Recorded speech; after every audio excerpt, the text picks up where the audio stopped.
Hey folks, Joe Gilder here with HomeStudioCorner.com. In the last video, we talked about an introduction to microphones, and I thought it only fitting to jump into preamps, because once you've got your mic, you obviously need something to plug that into. So let's take a look at some different preamp options, and hopefully help explain a few things that you may not be completely clear on as far as how they work.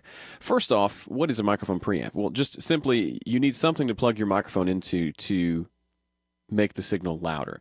So the signal of a microphone is very quiet, and it's not usable unless you amplify that.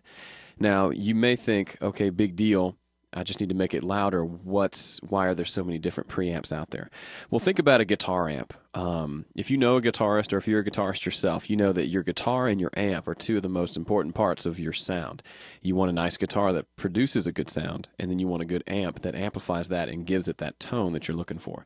If you change out either one of those, it can dramatically affect how your rig sounds. It's the same thing with microphones and preamps. It may not be quite as obvious or as night and day as switching from a Fender to a Marshall, but some of them can be. You can use the same microphone on 3 different preamps, and it can sound very different on each one. So it's worth looking at, because that's a big part of how a lot of the records that you love, a part of the sound that you love so much, is most likely, at least in part, due to the preamps that they used. So if you're recording using an audio interface of some sort, like for me, I've got the 003. It's got microphone inputs on the back. So this has 4 mic preamps, as you can see here. And those are controlled with these white knobs on the front that actually control the gain. So if that's all you've got, that's fine. Those work fine. They sound pretty good. But there are other options out there, and there's a whole host of external preamps that you can use. And you may, at some point, think that you need those. And the reason you'd want to use an external is, basically, if you think about something like this, the 003. It's $2,200, but that money is going towards moving faders, converters, all the knobs and buttons and lights, and also the preamps. So the preamps aren't super nice, just because that only a portion of what you paid goes towards those preamps. Whereas a dedicated standalone preamp, you're paying for the pre itself. That's all that went into it. And so it's got better components, it's got less noise, more gain, and a different sound to it. So let's talk about different types of preamps. First off, I'm going to recommend that you guys sign up to and listen to the Home Recording Show. This is done by John, Jesse, and Ryan, engineers. They're actually all over on the West Coast. But great podcast. If you're into recording, every episode of theirs that I listen to, I get something new out of. So definitely worth checking that out. That's at homerecordingshow.com. And in the notes on this video over on HomeStudioCorner.com, I'll include a link to this particular episode where Brian talks about the different types of preamps. So he's going to probably go more in depth in that show than I'm going to go in today. But a great listen, so I definitely recommend checking that out. So there are basically 3 types of preamps. There's really just 2. There's solid state and tube. And then within solid state, there's a few different options. And there's a lot more out there. I'm going to cover the 3 main ones that you're going to run into. And there's plenty more where that comes from. If you're a big electrical guy into all that sorts of stuff, I'm not your man, but I'm going to tell you the basics of what they are. So for solid state, there's 2 options. And the first would be a completely discrete signal path, transformerless design. So a good example of that is the True Systems P Solo. I've used this preamp, and it's really nice. It's a very clean preamp. So it's got a lot of gain. It doesn't really alter the sound all that much. It really is just truly an amplifier. It's got very simple controls. You've got just the big huge gain knob on the front. You got a button for phantom power, and on the back you've got your inputs for a microphone and outputs. So it's really very simple, but a nice clean microphone. Preamp. And the reason they do that is they don't use a transformer, they don't use tubes. It's a solid state discrete design, and that allows the signal to be amplified with minimal alteration to the sound itself. So if you're not sure what to get, and you do lots of different types of music that you record, you can always use a clean microphone preamp and go back and add color and different tones to it later. Whereas if you use something that has a lot of tone, you can't really remove that once it's recorded. So a nice clean preamp like this is a great option. The next type of solid state preamp is something with a transformer in it. Now, it could be a transformer on the input, on the output, both. It could be a number of transformers. There's lots of options. But a transformer is basically, like the name suggests, it transforms the sound. It's a part of the amplification process that happens to add a lot of coloration and make a lot of changes to the sound. So one of the popular, there's lots of these.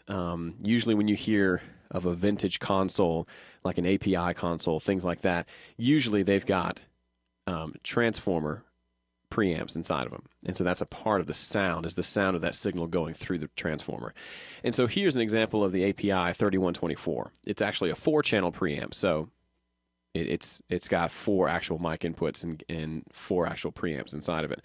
But it's basically, I don't know if they give you a view of the inside, but inside there's just these big old transformers that are a big part of the preamp process. So as the signal goes through there, it starts to pick up this character and this color, and it doesn't sound very clean at all. A lot of folks will use these on drums, kick and snare, toms, those types of things, vocals, just anything where perhaps you don't want a really clean sound. For example, you may not run acoustic guitar through this as much as you would drums or vocals, because you want it to have that colored sound. And I know words like colored don't really, if you haven't heard it, it's hard to really know what that means.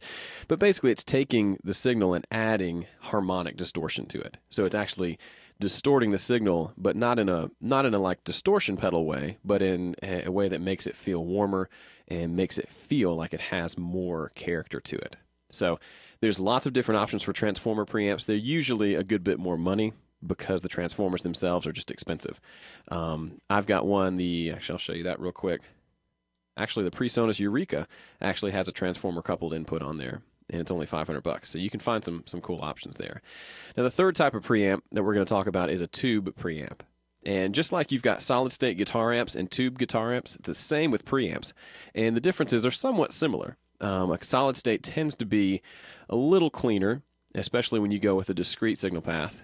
You get into the transformer, it's a little in between the two. And then a tube preamp typically has a lot of warmth and a lot of color to it.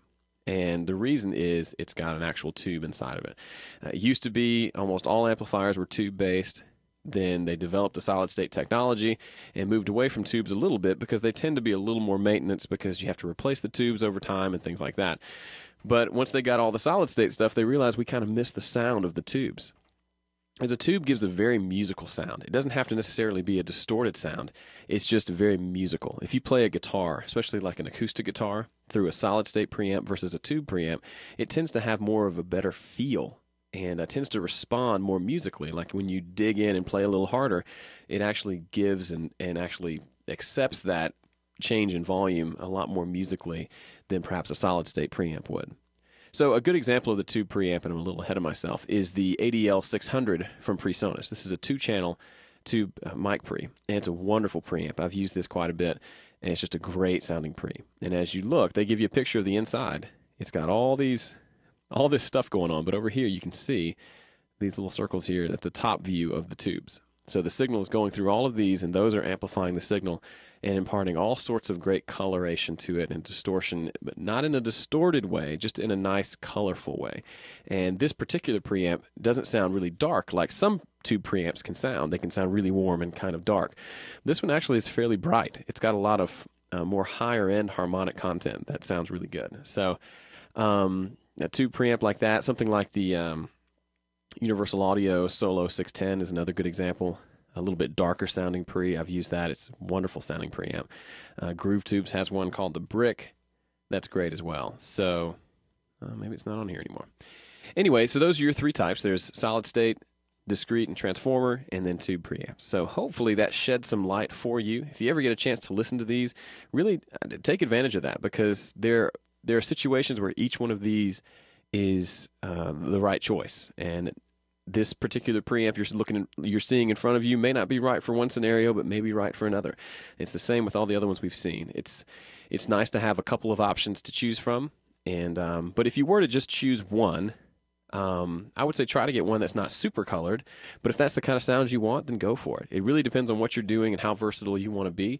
But any of these choices is going to give you a good sound, and you just go from there and learn how to combine all those sounds together into a great sounding recording. If you want more tips on recording, please head over to my website, homestudiocorner.com. And that's it for today. Thanks.